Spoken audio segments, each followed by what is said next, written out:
네, 안녕하세요. 네, 에이든입니다. 제가 고양이를 기르게 돼가지고 그 고양이에 대한 이야기를 좀 해볼까 합니다. 화면에 있는 그 고양이가 지금 키우고 있는 고양이인데 8개월입니다.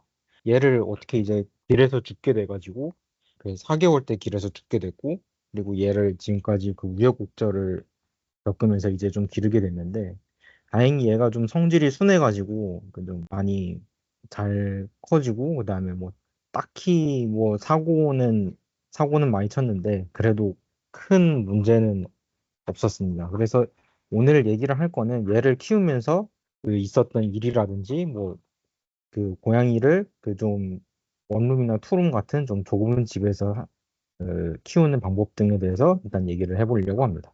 일단 처음에 주었을 때는 4개월 정도 됐었는데 요런 요렇게 이제 생겼었어요. 죽자마자 동물병원에 데리고 가서 얘가 몇 살인지 그리고 지금 접종은 맞았는지 병원 같은 건 없었는지 뭐 그런 거에 대해서 일단은 얘기를 좀 했었습니다. 그때 이제 병원에서 이제 아 얘는 한 4개월 정도 된 것 같다라고 하고 그다음에 그 고양이는 이제 어렸을 때 사료랑 컸을 때 사료랑 좀 달라가지고 어렸을 때 이제 뭘 먹여라 뭐 이제 그런 것까지 얘기를 했었습니다. 그럼 이제 뭘 먹이면 되느냐는 이제 고양이 같은 경우는 일단 기본적으로 육식동물이라서 그냥 뭐 아무거나 먹이면 될 것 같은데 뭐 그런 거는 아닙니다. 가장 기본적으로는 그 사료를 먹이는 게 좋은데 왜냐면 그 사료 같은 경우는 그 업체가 그 영양분을 이제 최대한 고양이가 이제 잘 크게끔 이제 만들어 놨기 때문에 그거를 먹였을 때 어지간하면은 별 이상이 없다고 하네요. 고양이 같은 경우는 이제 특히 이제 길에서 두어온 고양이 같은 경우는 사람 먹는 음식에 되게 관심을 많이 가집니다. 근데 가급적이면은 사람 먹는 음식은 주면 안 되는데 그 이유가 이제 그 양파나 파, 마늘 같은 거에 있어요. 양파나 파, 마늘 같은 경우는 사람은 먹으면 큰 문제가 없는데 고양이가 먹으면은 엄청 그 맹독으로 작용을 하게 됩니다. 뭐 적혈구가 높고 뭐 그런 여러 가지 이슈들이 있어가지고 고양이들에게는 그 함부로 그거를 이제 양파나 이런 걸 먹이면 안 됩니다. 물론 양파나 파 이런 걸 그냥 주면 고양이가 먹진 않는데 그 사람 먹는 음식에 섞어서 이제 양념으로 들어갔을 때는 얘가 그거를 먹고서 탈이 날 확률이 좀 있더라고요. 고양이 같은 경우는 사람 먹는 음식을 차단하는 게 좀 중요합니다. 그리고 고양이가 때를 써가지고 먹이를 달라고 할 때는 그런 거를 반드시 다 제거를 하고 먹여야 됩니다. 어떻게 제거를 하냐면 일반적으로는 양념 같은 거를 다 그 흐르는 물에 씻거나 해서 먹이고 우유 같은 것도 이제 먹이면 안 됩니다. 우유는 이제 고양이가 어지간하면은 우유를 소화시키는 능력이 없다고 하네요. 그 편견과는 다르게. 그래서 우유는 가급적이면 주면 안 됩니다. 그리고 이제 고양이한테 이제 가장 중요한 성분이 타우린이라는 성분입니다. 이 타우린은 그 고양이가 스스로 합성을 못 해가지고 무조건 그 먹이를 통해서 먹어야 되는데 이 타우린이 없으면은 그 고양이가 눈이 잘 안 보이게 된다고 하네요. 그 심하면 이제 시력을 잃기까지 한다. 고양이 같은 경우는 타우린을 무조건 먹어야 되는데 이게 고양이 사료에는 반드시 일정 이상의 타우린이 들어가 있도록 그 규제가 이제 되어 있어요. 근데 개 사료 같은 경우는 타우린이 없거든요. 고양이한테 개 사료를 주는 사람들이 가끔 있는데 당장 사료가 없을 때나 급할 때 이제 한두 번 주는 거는 문제가 없는데 개 사료를 고양이한테 계속 먹이면 타우린 부족 때문에 문제가 일어날 확률이 높습니다. 그래서 타우린은 반드시 이제 그 먹이를 통해서 줘야 되고 그 타우린 성분이 해산물이나 수산물에 이제 좀 많다고 하네요. 그래서 고양이는 타우린 때문에 생선이나 이런 거를 꽤 많이 좋아합니다. 엄청 좋아해요. 저희 집 고양이 같은 경우도 이제 생선을 이제 요리를 하면은 되게 막 그 좋아서 달려들고 그럽니다. 그다음에 이제 먹었으면 이제 놀아야죠. 고양이는 이제 노는 거를 엄청 뭘 하는데 얘가 이제 본능적으로 끈 같은 거에 대해서 엄청 살살 움직이는 끈 같은 게 있으면은 막 그거를 따라가려고 막 엄청 따라잡고 잡아내려고 엄청 노력을 합니다. 이 사진 같은 경우는 그 고양이가 저희 집에 들어온 지 한 2시간, 3시간 정도밖에 안 됐는데도 그 블라인드 끈 같은 거를 가지고 이제 막 노는 모습을 볼 수가 있습니다. 고양이는 이제 본능적으로 발톱을 이제 끌고 가지고 그 발톱을 좀 다듬거나 아니면은 그만큼 큰 고양이가 있다라는 거에 영역 표시를 하려고 높은 곳을 계속 긁으려 그래요. 고양이가 벽지를 잘못 긁게 되면은 막 그 벽지도 이제 막 다 벗겨지고 그렇게 됩니다. 근데 그게 본능이라서 어쩔 수가 없는데 이런 식으로 큰 그 스크래처 같은 거를 사주게 되면은 어느 정도는 여기서만 끌게 되더라고요. 고양이가 이제 계속 자라나는 발톱을 이제 다듬기 위해서 본능적으로 이거를 긁는데 잘 그 해소를 해주는 역할을 합니다. 그래서 보통은 요 사진에 있는 그 스크래처 같은 거를 사게 되는데 스크래처도 이제 높이 올라가 있어가지고 높은 영역까지 이제 그 세워서 이제 긁을 수 있도록 하는 그런 스크래처를 사주는 게 어느 정도 저는 좋다고 생각을 합니다. 실제로 이런 스크래처를 사주니까 벽지를 긁지는 않더라고요. 고양이가 이제 레이저 포인터를 좋아한다라는 뭐 말도 이제 퍼져 있는데 이건 맞습니다. 레이저 포인터 되게 좋아합니다. 근데 포인터를 그냥 가만히 비추면은 그냥 얘가 뭔가 하다가 그냥 관심을 끄는데 레이저 포인터가 이제 막 그 빛이 계속 움직이게 되면은 거기에 이제 반응을 하고 그거를 잡으려고 노력을 합니다.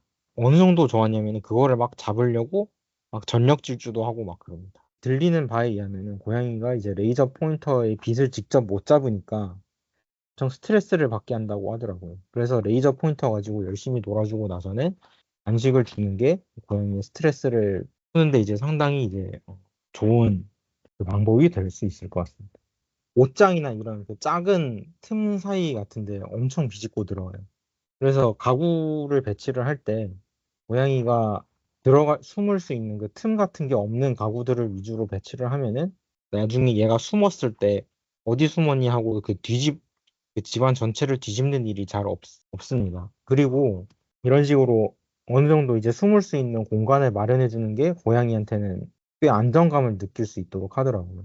박스 같은 거를 고양이가 되게 좋아하는데 그 박스도 이제 자기가 이제 숨을 수 있는 안락한 곳이라는 그런 이제 생각을 갖고서 이제 그렇게 이제 좋아하게 되는 거라고 하더라고요. 그리고 이제 고양이가 끈 같은 를 엄청 좋아한다고 했는데 케이블도 이제 그 끈처럼 이제 생겨가지고 엄청 좋아하고 심지어는 막 이거를 갖고 놀면서 막 물기까지 해요. 케이블 같은 경우는 이제 아무래도 전기나 그런 신호가 통하는 물건이다 보니까 고양이의 공격에 좀 당하는 일이 좀 있습니다. 일단 가장 좋은 거는 고양이가 케이블을 건들 때마다 혼내는 거죠. 혼내면은 이제 케이블을 건들 생각을 잘 안 하게 됩니다. 그것만 하기에는 집 안에 이제 여러 가지 형태의 케이블이 있을 거고, 그거를 이제 다 그거를 건드는 데는 아무래도 한계가 있는데, 이때 케이블도 이제 재질에 따라서 좀 고양이가 아무리 씹어대도 별 손상을 일으키지 않는 그런 케이블들이 있습니다. 이런 케이블들이 있는데, 이게 그 패브릭 재질의 케이블이거든요. 이 패브릭 재질 같은 경우는 고양이가 아무리 그 중간에 갖다 씹어대도 그 별다른 손상을 일으키지는 않았어요. 그 충전이나 아니면 데이터 전송 같은 것도 잘 되고 패브릭 재질의 케이블을 쓰면은 그 침대에서 고양이가 케이블을 가지고 장난을 칠 때 뭐 별 문제가 되지는 않았었던 것 같습니다. 고양이가 이제 샤워를 할 때는 몇 가지 그게 있는데 일단 고양이가 태생적으로 이제 사막에서 나온 친구다 보니까 물을 별로 좋아하지 않았어요. 가끔 가다가 이제 물을 좋아하는 고양이들이 있긴 한데 그거는 되게 찾기가 힘들고 일반적인 고양이들 같은 경우는 물을 깜짝 놀라고 막 나가려고 발버둥 치고 막 그럽니다. 최대한 그 저기 뭐야 목욕을 할 때 덜 발버둥 치게 해야 되는데 그 중에 하나가 찬물로 샤워시키지 말고 좀 사람 기준으로도 따뜻한 물에다가 일단 샤워를 하면은 얘가 좀 덜 발버둥 칩니다. 왜냐면은 고양이가 민감한 게 자기 기준으로 찬 물이기 때문에 따뜻한 물로 하면은 그래도 어느 정도 덜 발버둥을 치고요. 그다음에 그 편이 이제 씻고 나서도 몸을 말릴 때 이제 어느 정도 그 추위에 떨지 않고 좀 안정감 있게 이제 좀 말릴 수가 있습니다.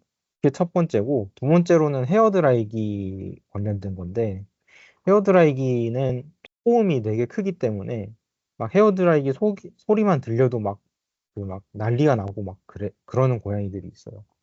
내가 예전에 키웠던 고양이는 헤어드라이기를 했을 때는 별 그게 없었는데, 이 친구 같은 경우는 헤어드라이기 소리만 들으면 막 그 번쩍 이리 뛰고 저리 뛰고 막 난리가 납니다. 그래서 그럴 때는 어떻게 했냐면은 헤어드라이기를 안 건들고 그냥 그 수건으로 계속 이제 막 물 닦아주고 전기장판 같은 거 틀어서 체온이 안 떨어지게 했었던 것 같아요.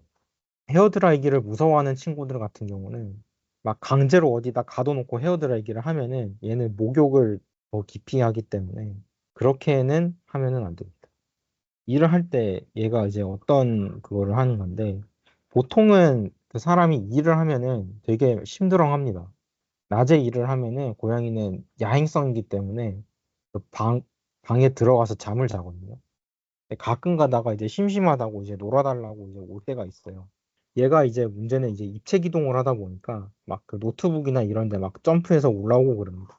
그 주위에 이제 못 가게끔 해야 되는데 고양이를 이제 혼낸다고 해서 그게 사라지지 않는 행동이 사라지지가 않습니다. 왜냐면은 고양이는 인과관계를 이해할 수가 없어가지고 화를 내면은 얘가 그 주인이 왜 화를 내는지 모른다고 하더라고요. 아, 그냥 주인이 기분이 좀 안 좋네.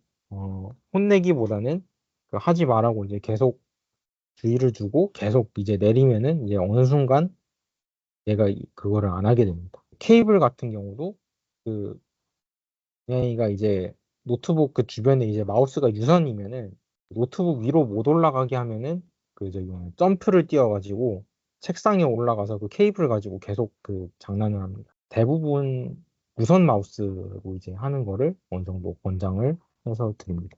고양이를 돌보는 거는 생각보다는 그 어렵지는 않습니다. 그 동물병원에서 물어보면은 얘를 어떻게 돌봐야 될지 대부분은 알려주거든요. 고양이는 이제 주우면은 생각보다 몸이 약해가지고 그 기생충이라든지 뭐 여러 가지 뭐 병에 이제 좀 옮게 됩니다. 그래서 그거를 막기 위해서 예방접종을 해야 되는데 여러 가지 기생충이라든지 그런 병에 대해서 일단 예방접종을 하게 됩니다. 이거를 이제 한 일주일에서 2주일에 한 번씩은 그 동물병원에 가서 접종을 마치고 문제가 있으면 다시 병원에 와서 치료를 받고 뭐 그런 과정을 거치게 되는데 이때 동물병원 원장님이랑 잘 얘기를 해보면은 발톱 같은 것도 그때 깎아줍니다.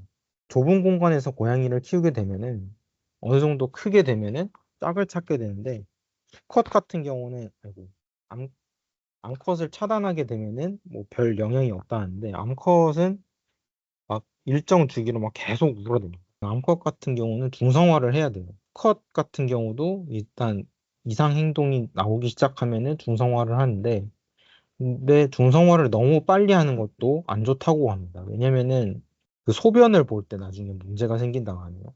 1년 정도 있으면. 그래서 보통은 7개월에서 1년 정도 사이에 이제 중성화를 하는 거를 좀 권장을 한다고 합니다. 근데 아무래도 좁은 공간에서 여기저기 뛰어다니고 그런 성질도 이제 중성화를 하면 어느 정도 죽는다고 하고 이런 거 저런 거 호기심 때문에 막 주워 먹고 그러거든요. 그래서 배탈이 나는데 이 배탈 날 때는 생각보다 병원비가 쌉니다. 조금 뭔가 좀 심각하다라고 하면은 그때부터 병원비가 엄청나게 올라요. 일단은 동물병원 같은 경우는 보험 대상이 아니기 때문에 되게 이제 병원비가 비쌉니다. 요즘에는 동물용 보험도 이제 좀 출시가 되는데 이제 그런 거를 좀 하면은 생각보다 병원비를 좀 아낄 수가 있습니다. 일반적인 동물병원은 주로 개를 이제 많이 하게 되는데 고양이를 할 수 있는 동물병원도 이제 주변에 이제 알아두면은 좋고요. 여러 가지 이제 뛰어다닐 수 있는 뭐 그런 공간을 마련해 주면 좋을 것 같습니다.